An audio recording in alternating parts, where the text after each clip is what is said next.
Okay, good morning. Good morning to all of you. Now this is Alam. Hi, welcome to all of you in this session.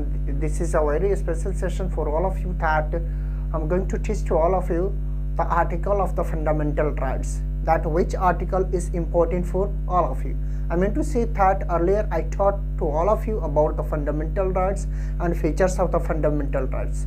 Today in the part third, I'm going to teach to all of you about the article, from where to where our fundamental rights start and in which article our fundamental rights are contains, our fundamental rights contains, and which is the very important for us. We have to know about the fundamental rights as well as our article, that in which article which is the which things has been expressed in our constitution and as well as in our fundamental rights. यानी कि मैं आप लोगों को यहाँ पे बताऊंगा कि पहले मैंने आप लोगों को पहले ही फंडामेंटल राइट्स के बारे में बता दिया है, उसकी क्या क्या ज़रूरत है, क्यों ज़रूरत पड़ी, ये भी मैंने एक्सप्रेस कर दिया है आप लोगों को। फिर उसके बाद पार्ट 2 में मैंने आप लोगों को बताया features of the fundamental rights. Fundamental rights के फीचर्स क्या है, क्या क्या ज़रूरत है, क्या क्या विशेषताएँ है उसकी, क्यों मतलब यह है क्या क्या विशेषता है, ये वो भी मैंने बता दिया कि क्यों जरूरी है, इसकी विशेषताएं क्या। आज मैं आप लोगों को फंडामेंटल राइट्स की जो आर्टिकल्स है, आर्टिकल्स 12 से 35 तक जो फंडामेंटल राइट्स है और किस आर्टिकल में कौन से स्टेटमेंट पे कौन आर्टिकल हमें क्या मतलब मौलिक अधिकार देता है, उसके बारे में हम लोग जानेंगे यहाँ। तो चलिए let's the start the class, but before starting the class please subscribe this channel, like and share this channel more and more. जितना हो सके उतना आप लोग इस चैनल को पहले सब्सक्राइब कर ले और अपने दोस्तों के साथ मतलब शेयर करें, क्योंकि मैं ऐसे बहुत सारे क्लासेस आप लोगों के लिए लेके आने वाला हूँ। अभी हिस्ट्री का क्लास आने वाला, जियोग्राफी का क्लासेस आने वाले, बहुत सारे कंपटीशन की क्लासेस है वो होने वाली है। फिर हम आप लोगों को लूसेंट, फिर मैं लूसेंट से जो जीके है वो सब पढ़ाने वाला हूँ, और अलग जो बुक्स है यूपीएससी बीपीएससी की जो बुक्स है, जिससे मैंने बहुत सारे मैंने प्रिपेयर मतलब मैं प्रिपेयर उसके लिए प्रिपरेशन भी करता था, और मैं उसमें से बहुत सारे मटेरियल भी मेरे पास है, तो उसके बारे में भी मैं आप लोगों को बताऊंगा और उस मटेरियल से भी मैं आप लोगों को रिलेवेंट कराऊंगा और आप लोगों को रूबरू कराऊंगा। तो चलिए लेट्स स्टार्ट द क्लास। चलिए हम लोग क्लास को पहले यहाँ पे स्टार्ट कर देते हैं। मैंने पहले ही लिखा हुआ फंडामेंटल राइट्स, यहाँ देख सकते हैं fundamental rights at a glance, यानी एक झलक फंडामेंटल राइट्स पे एक झलक हमें देखनी है कि फंडामेंटल राइट्स किस मतलब आर्टिकल्स में कौन सा फंडामेंटल राइट्स हमें प्रोवाइड किया गया। पहला first right to equality, articles 14 to 18, rights to equality यानी समानता का अधिकार। जो समानता का अधिकार है ये बहुत ही इंपॉर्टेंट है हमारे लिए, क्योंकि पहले के ज़माने में हम लोग जानते थे समानता नहीं थी लोगों के बीच में। जो वर्ण है ना, वर्ण में बांटे हुए थे, यानी मतलब हर एक लोग को बांटा गया था, यानी कि उसमें जो वर्ण होते थे, जाति होते थे, जाति के आधार पे, व्यवसाय के आधार पे सारे ये लोगों को बांटा गया था।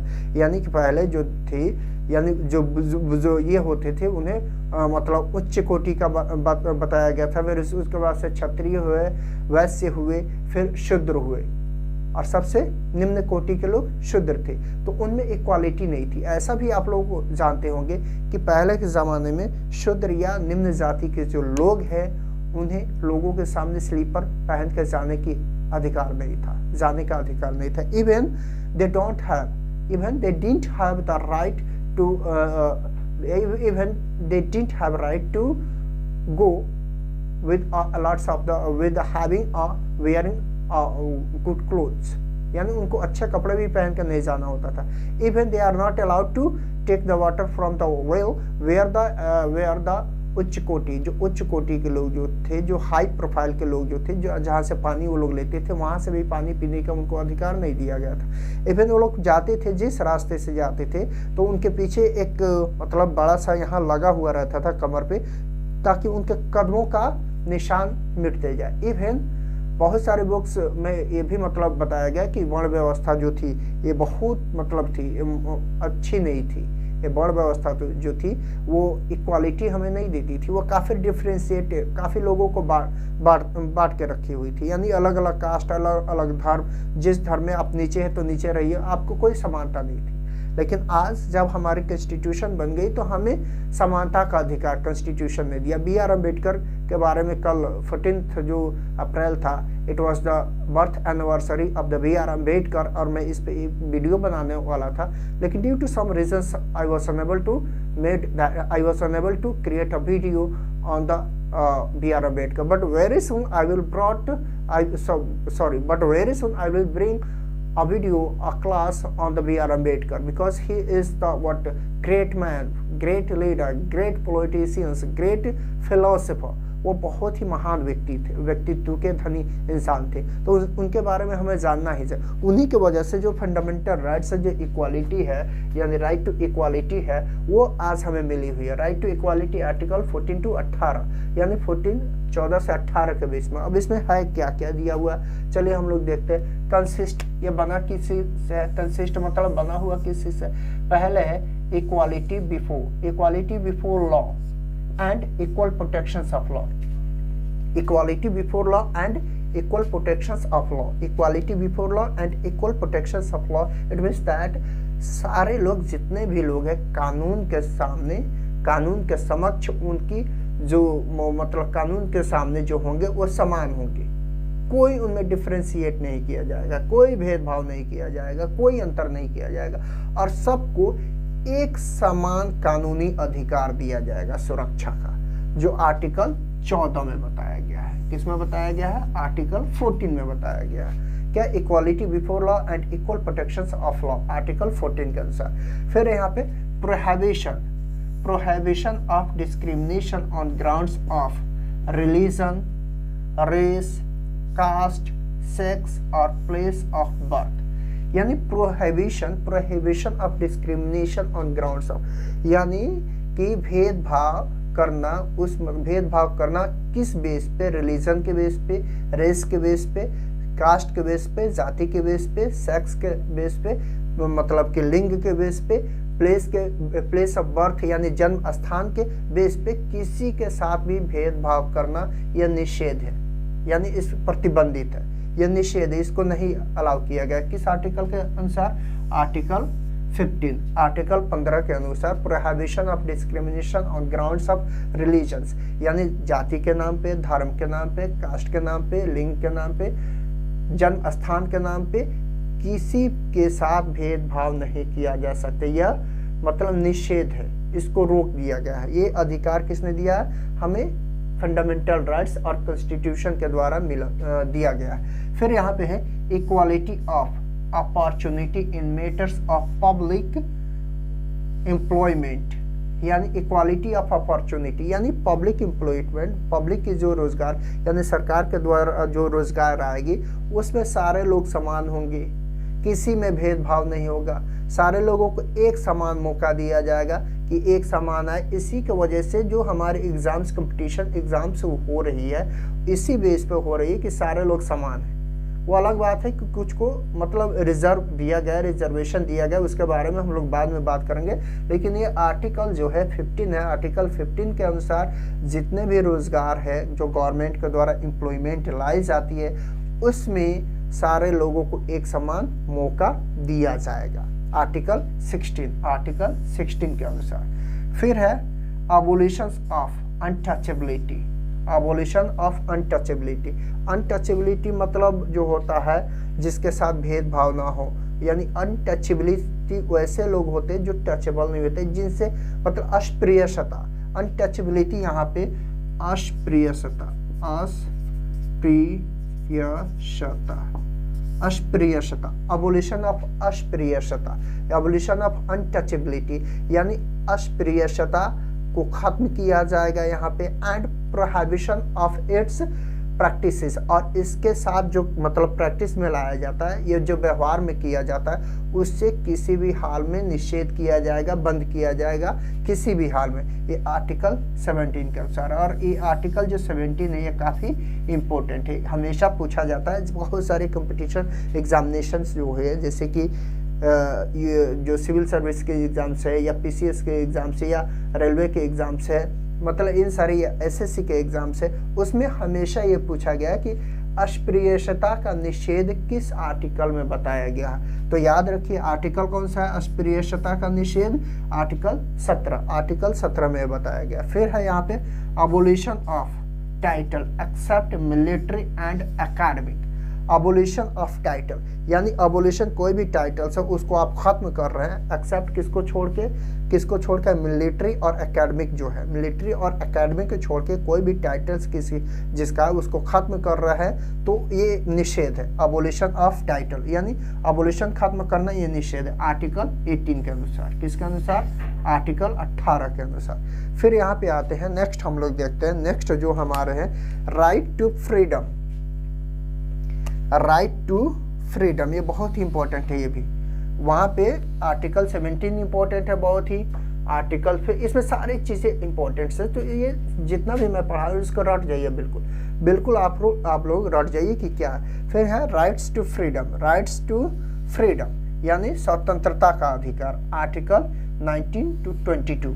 आर्टिकल 19 to 22 यानी राइट टू फ्रीडम स्वतंत्रता का अधिकार आर्टिकल 19 से 22 के बीच में, 19 और 22 के बीच में दी गई है, 19 से 22 में दी गई है, जो हमें बताता है यहाँ पे फर्स्ट में क्या है राइट टू फ्रीडम प्रोटेक्शन। यहाँ पे हम लोग देख सकते हैं कि protections of 6 rights regarding freedom of, यानी 6 राइट्स, यहाँ इसमें जो आर्टिकल्स यहाँ पे 19 है इसमें 6 राइट्स को फ्रीडम स्वतंत्रता दी गई, प्रोटेक्शंस दी गई, संरक्षित दी गई है कि रिगार्डिंग फ्रीडम स्वतंत्रता के आधार पे, स्वतंत्रता के लिए। सबसे पहला है speech and expression. Speech and expression भाषण देने का अधिकार, यानी भाषण देने का अधिकार, ये आपका फंडामेंटल राइट्स है जिसे कोई नहीं छीन सकता आर्टिकल 19 के अनुसार। असेंबली एक साथ आने का मतलब असेंबली एक साथ जमा होने का, एक साथ रहने का अधिकार। एसोसिएशन संघ बनाने का अधिकार, एसोसिएशन संघ बनाने का अधिकार। एंड मूवमेंट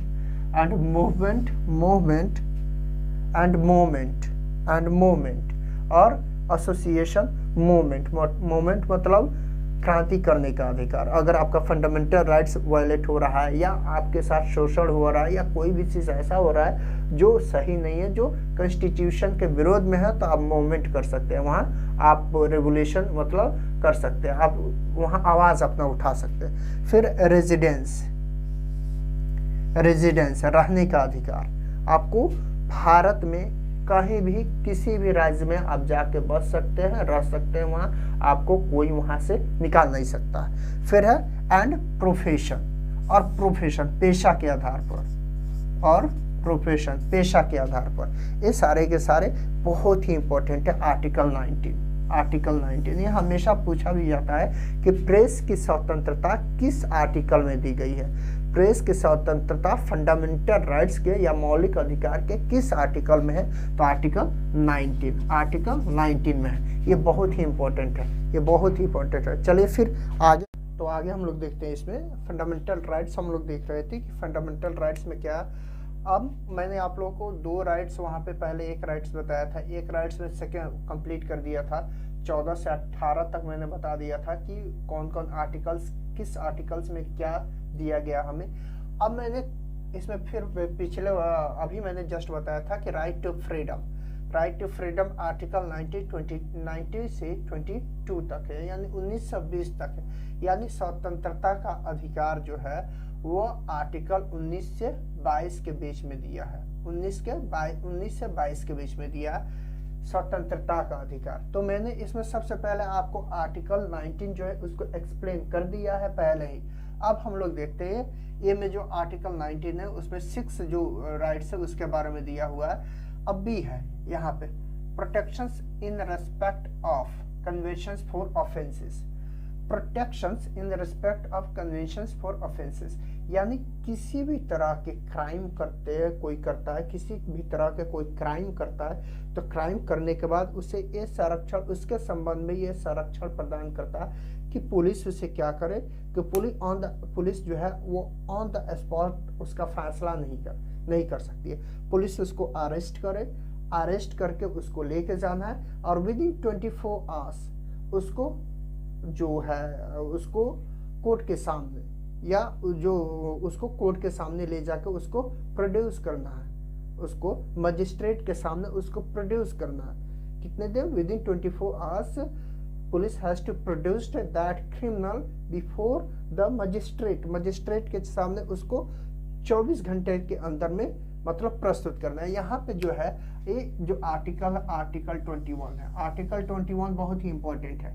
यानी चलिए किसी आप क्राइम नहीं किए, लेकिन किसी ने आप पे आरोप लगा दिया कि नहीं ये क्राइम किया है और पुलिस आई आपको पकड़ के ले गई, तो पकड़ के ले गई तो कहीं से भी आपको ये मिलना चाहिए, न्याय तो मिलना चाहिए ना कि आपने गलती की है या नहीं की है। लेकिन ये तो इसी हम लोग जो आर्टिकल 20 है इसी बेस पे किसी भी क्राइम का डिसीजन होता है कि इसने क्राइम किया या नहीं किया। पुलिस ऑन द स्पॉट फैसला नहीं कर सकती, उसे कहाँ लेके जाना होता है? मजिस्ट्रेट के सामने, और मजिस्ट्रेट उसको फिर आगे का जो डेट है वो मतलब देता है और उसके बारे में न्याय चलते रहता है। और फिर मतलब न्याय जो प्रोसेस होता है, प्रोसेस के बाद पता चलता है कि ये क्राइम इसने किया है या नहीं किया, सारे एविडेंस के आधार पे।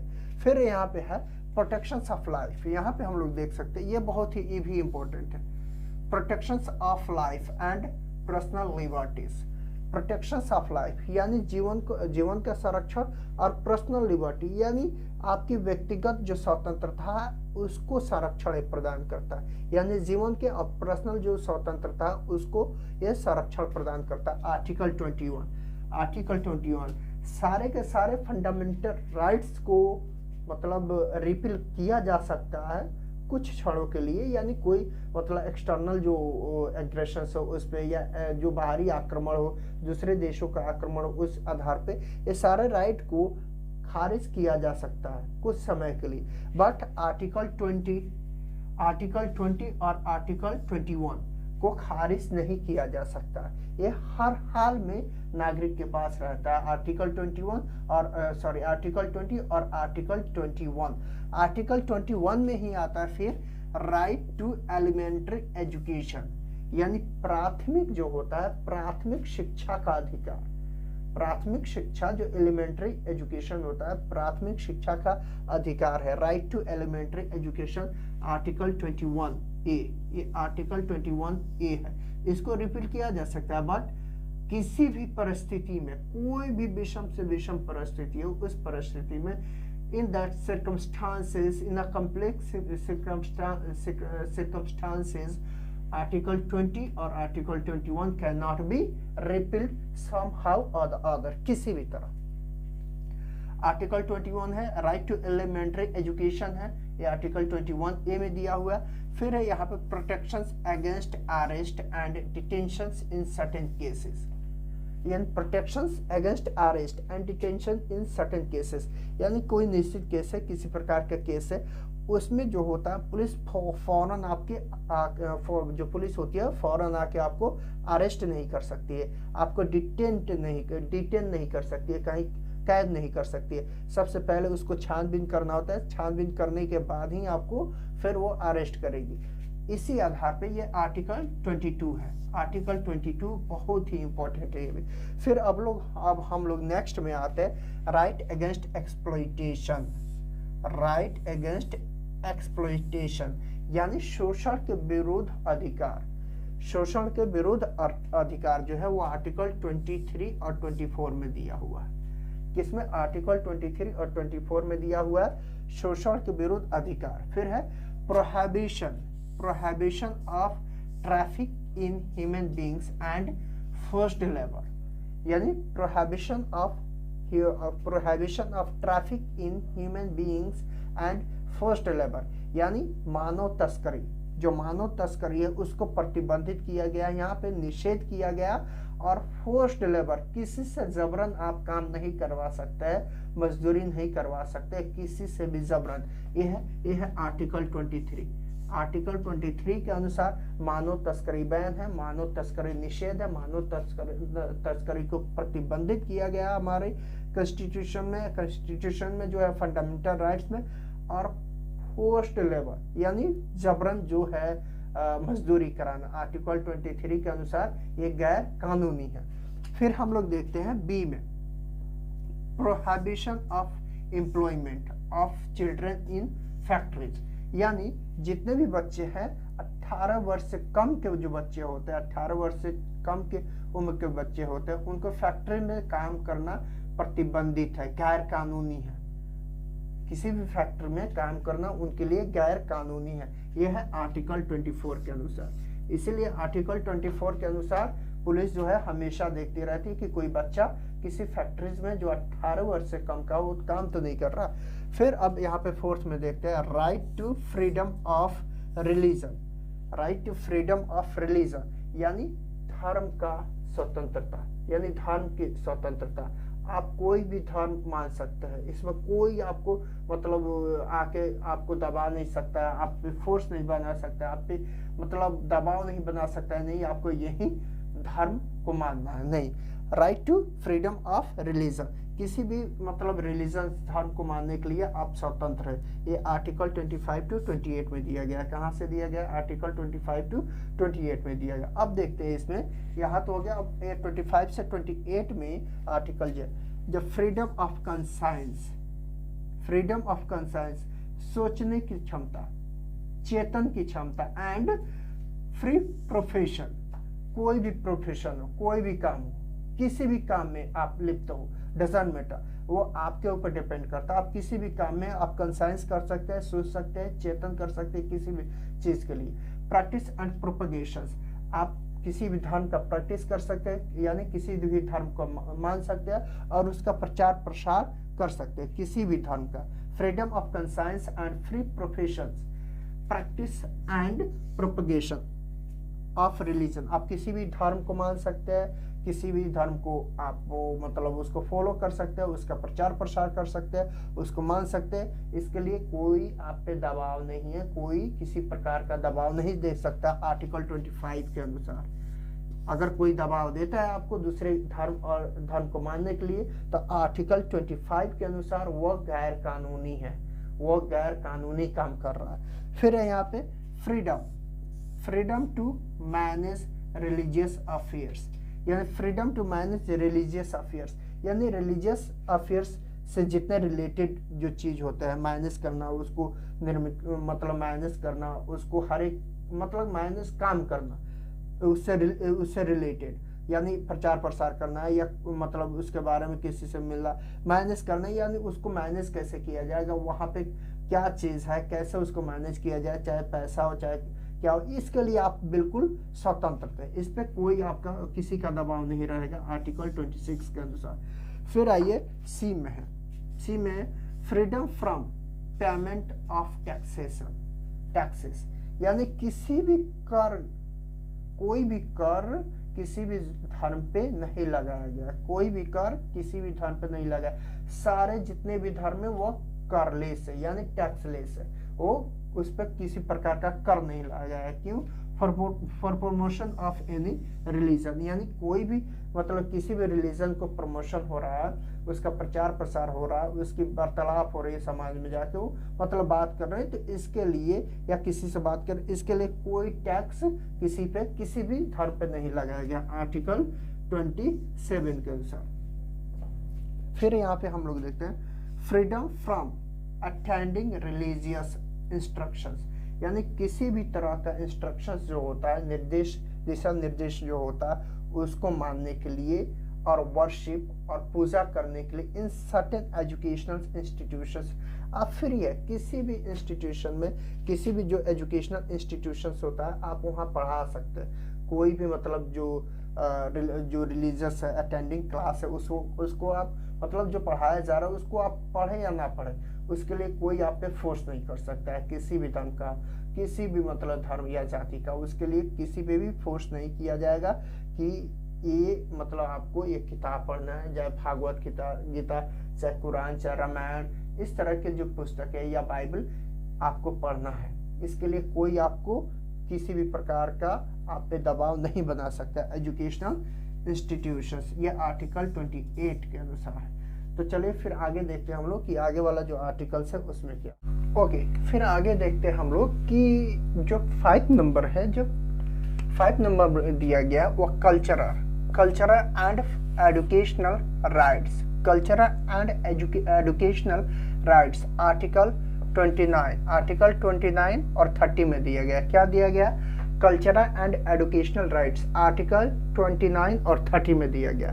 ये प्रोटेक्शंस ऑफ लैंग्वेज, ए में प्रोटेक्शंस ऑफ लैंग्वेज, ये लैंग्वेज को प्रोटेक्ट करता है। Script and culture of minorities, जितने भी माइनॉरिटीज है, माइनॉरिटीज जितने भी है, उन सारे माइनॉरिटीज के लैंग्वेज को, स्क्रिप्ट को और कल्चर को ये प्रोटेक्शन संरक्षण प्रदान करता है आर्टिकल 29 में। किसमें? आर्टिकल 29 में। According to article 29 it protects the language, script and culture of minorities. Okay, फिर भी है यहाँ पे right of minorities to establish and administer educational institutions. Right of minorities, यानी ये माइनॉरिटीज को ये अधिकार दिया गया है कि वो अपना मतलब जो एजुकेशनल इंस्टीट्यूशंस जो है उसको स्थापित कर सकता है और उसको रन कर सकता है और उसको एडमिनिस्टर कर सकता है आर्टिकल 30 में, आर्टिकल 30 के अनुसार। ओके, अब नेक्स्ट हम लोग देखते हैं, नेक्स्ट क्या है यहाँ? Right to constitutional remedies. Right to constitutional remedies, right to constitutional remedies. It was said by the B.R. Ambedkar that it is the soul of our constitution. It is the soul or it is the spirit. It is the spirit or soul of our constitution. Right to remedies, right to constitutional remedies. Article 32. Article 32. Now 31. Article 31 was deleted from the Amendment Act of 44th Amendment Act 1976 from the fundamental rights, and now it is in a 300. It is in a right now. It becomes the legal right, property right. It was deleted from the fundamental rights according in the Amendment Act of Constitutional Amendment Act of 44th Amendment Act 1976, in which the right of property was deleted and it becomes a legal right. It means that right of property, यानी जो property का, संपत्ति का जो अधिकार था वो आपको 44वां जो कॉन्स्टिट्यूशनल अमेंडमेंट एक्ट हुआ था 1976 के अनुसार उसको फंडामेंटल राइट से हटा दिया गया था और फंडामेंटल राइट से हटा के उसको लीगल राइट बना, यानी कानूनी अधिकार बना दिया गया था। और वो अभी किस आर्टिकल में है? पार्ट जो भाग है पार्ट 12 में, और जो आर्टिकल है वो 300A में लीगल राइट के रूप में एक्ट कर रहा है। इसलिए यहाँ से 31 मैंने आप लोगों को नहीं बताया। दैट्स वाई पहले जो था वो कितना था राइट हम लोगों को? 7 राइट था। Now there are only 6 rights we have, यानी only we have fundamental rights 6 right away. Okay, अभी up to present time we have only 6 fundamental rights and one was deleted. Right of property was deleted. फिर है तो यहाँ पे हम लोग देखते हैं कि तो इसके बाद डायरेक्ट हम लोग 32 पे आते हैं। 31 के बारे में मैंने आप लोगों को बता दिया। फिर है यहाँ 32 में right to move the Supreme Court for enforcement of fundamental rights including the rights of, यानी किसी भी व्यक्ति को ये आज़ादी है कि अगर उसकी फंडामेंटल राइट्स इन्फोर्स हो रही है, इन्फोर्स किया जा रहा है, ख़त्म किया जा रहा है, तो वो डायरेक्टली सुप्रीम कोर्ट में अप्रोच कर सकता है और सुप्रीम कोर्ट जा सकता है। इंक्लूडिंग उसमें रिट भी शामिल है। रिट्स जो रिट्स है वो भी रिट्स शामिल है, जैसे हैबियस कॉर्पस रिट्स है, मंडामस जो मंडामस रिट्स है इसके अनुसार प्रोहिबिशन है, फिर सटियोरारी है और क्वे वारंटो आर्टिकल 32। ये सारे के सारे किस में? आर्टिकल 32 में। यानी right to move the Supreme Court of for enforcement of fundamental rights including the writs of habeas corpus, mandamus, prohibition, certiorari and quo warranto according to article 32। यानी आर्टिकल 32 के अनुसार। तो ये सारे के सारे मैंने आप लोगों को जो राइट्स है, फंडामेंटल राइट्स हमारे हैं, उसके बारे में मैंने एक्सप्लेन किया कि कौन सा राइट्स किस आर्टिकल के अधीन आता है, किस आर्टिकल में इसके बारे में एक्सप्लेन किया गया। अब आगे मैं इसके आगे बताऊंगा। In next video I will express about, I will tell about in a details that कि कौन सा आर्टिकल नागरिक के लिए है और एज वेल एज मतलब कौन सा आर्टिकल जो है वो हमारे लिए है ही, लेकिन इसके अलावा कौन सा आर्टिकल विदेशियों के लिए है और उनको कौन कौन सा अधिकार दिया गया है। तो नेक्स्ट वीडियो में, नेक्स्ट पार्ट में हम लोग इस पे बात करेंगे। I think that this video we come to little bit too long, थोड़ा सा ज़्यादा लंबा हो गया है। तो I hope that you will understand that these articles of our fundamental rights are very very important, बहुत ही महत्वपूर्ण है फॉर द अगर हम लोग देखें रेफरेंस के अनुसार कि किसी भी कम्पिटिटिव जो एग्जाम्स होता है उसके रेफरेंस में लेके देखें तो ये बहुत ही इंपॉर्टेंट हो जाता है। तो चलिए कोई बात नहीं, इस वीडियो को देखिए और इंजॉय कीजिए और सीखने की कोशिश कीजिए, फंडामेंटल राइट्स को एकदम याद कर जाइए। तो चलिए मैं आज का क्लास यहीं पे ओवर करता हूं और करने के बाद आप लोगों को सब जितने भी हैं, जितने हमारे फैमिली मेम्बर है, यूट्यूब फैमिली मेम्बर में है, उनको मैं हार्दिक शुभकामनाएं देता हूं कि हमने 200 क्रॉस कर लिया है, 200 की हमारी फैमिली बन गई है और आगे भी हम लोग ऐसे ही क्रिएट करते रहेंगे, बनाते रहेंगे। चलिए क्लास यहीं पे ओवर करते हैं। जय हिंद, जय हिंद।